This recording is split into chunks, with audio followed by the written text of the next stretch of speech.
এবার খেয়ে নাও দেখি, হাঁ করো। আমার ইচ্ছে করছে না। ও মা, খাবো না বললে কি করে হবে মা? তোমার এখন ঠিক সময় মতো খাওয়া দাওয়া, বিশ্রাম এই দুটোরই প্রয়োজন। আমি না তোমার মায়ের মতো? মায়ের মতো কেন, আমি তো তোমার মাই। তবে মায়ের কথা তো শুনতে হয়, তাই না বলো? মা,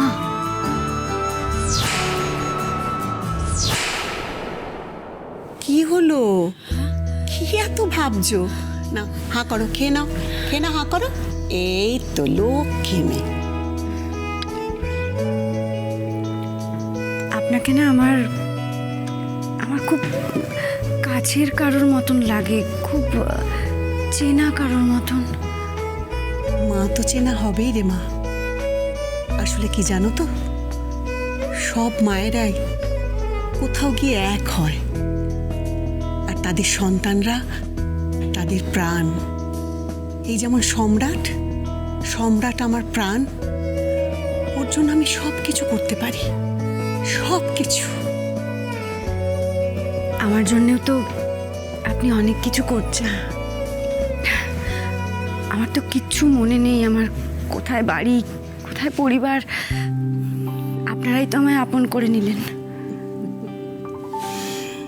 একদম চিন্তা করো না, সময় মতো আমি কিন্তু সুদে আসলে সব আদায় করে নেব।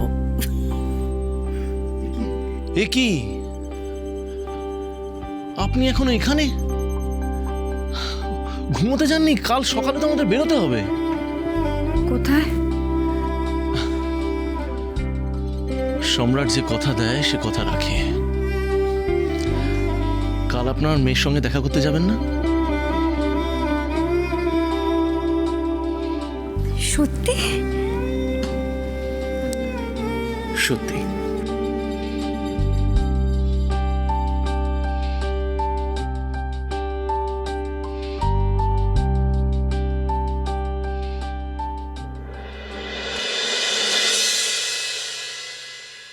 যেন আমার তিস্তাকে সব দিক থেকে উপযুক্ত মনে হয়েছে। ও একেবারে কেমন ইরার মতো, আর বাচ্চাটাকে কি সুন্দর সামলাচ্ছে, একেবারে মায়ের মতো। আমার মনে হয় আকাশ আর ওর মেয়েকে সামলানোর যদি কাউকে দরকার হয়, তাহলে সেটা একমাত্র তিস্তাই পারবে। কোথাও একটা ভুল হয়ে যাচ্ছে দেবী।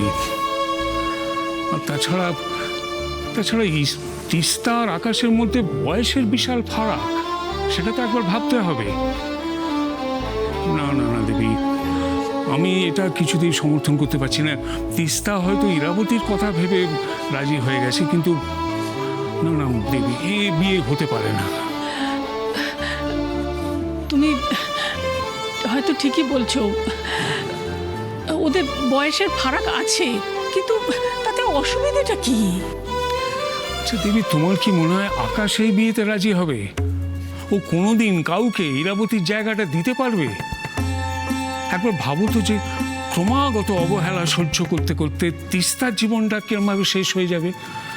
না না না, সেটা তো হতে দেওয়া যায় না। এ বিয়ে হতে পারে না দেবী। না না, তুমি এরকম বলো না, তুমি এরকম বলো না। আকাশ, আমি তো আকাশের মা, আমি জানি আকাশ বেশি দিন তিস্তাকে দূরে সরিয়ে রাখতে পারবে না। তিস্তা কেন, ও আকাশ নিজের মেয়ে আর তিস্তা দুজনকেই দেখবে কাছে টেনে নেবে। তিস্তা যখন সমস্ত পরিস্থিতিটা জেনে আমার কথায় না বলেনি, তখন তুমি আর আপত্তি করো না। তুমি আমার ছেলেটার জীবনটা নষ্ট করে দিও না। বলো, কথা দাও তুমি না বলবে না। কিন্তু দেবী, আকাশ রাজি হবে এই বিয়েতে? হ্যাঁ, সেটা বটে, তবে ওকে রাজি করানোর দায়িত্ব আমার।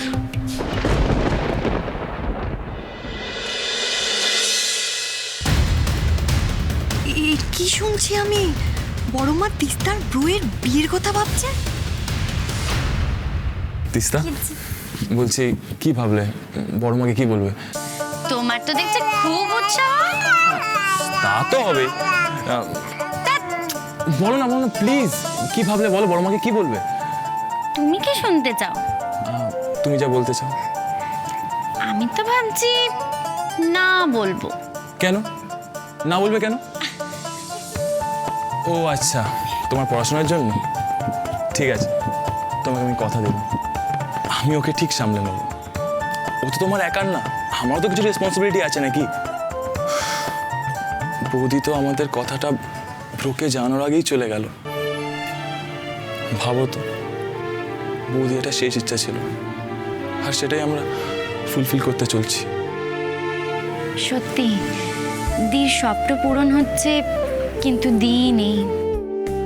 ফিজিক্যালি হয়তো নেই, বাট আমি বিশ্বাস করি বৌদি আমাদের মাথার উপরে সব সময় আছে।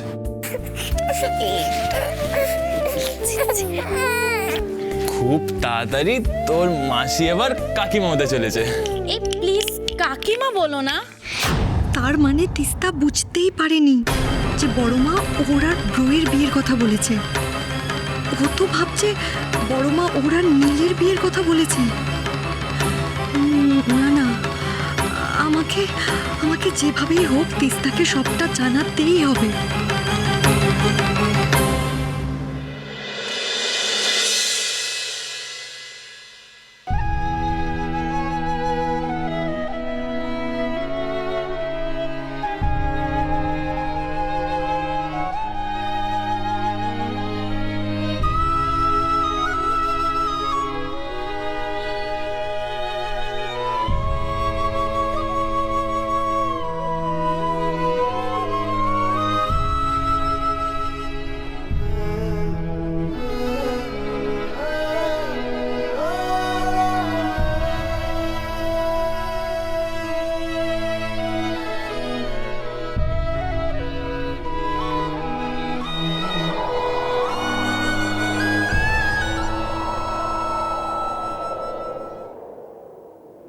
উফ বাবা,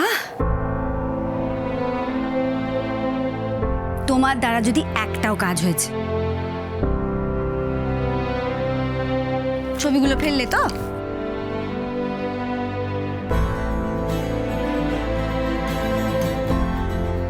ওই দেখো, কি দেখছো ওরম ভাবে? এই যে হুকো মুখো হ্যাংলা, এরম ভাবে তাকিয়ে আছেন কেন আপনি?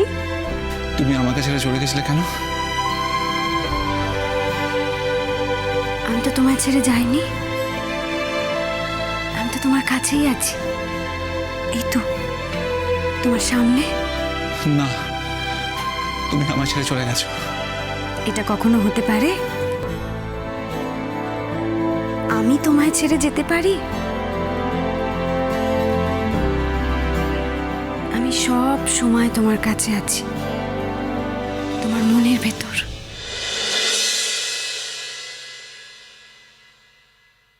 ইরা, ইরা, ইরা, ইরা, ইরা, তুমি কোথায়?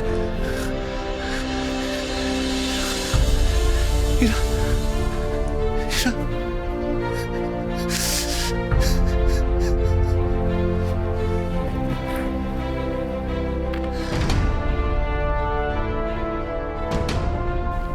সব মিথ্যে, সব মিথ্যে। ইরা, তুমি আমাকে কথা দিয়েছিলে তুমি আমাকে ছেড়ে যাবে না। ইরা, তুমি মিথ্যেবাদী। ইরা, ইরা,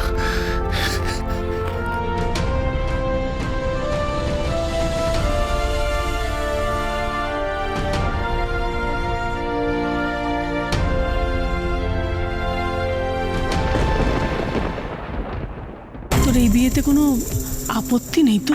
না ভালো আন্টি,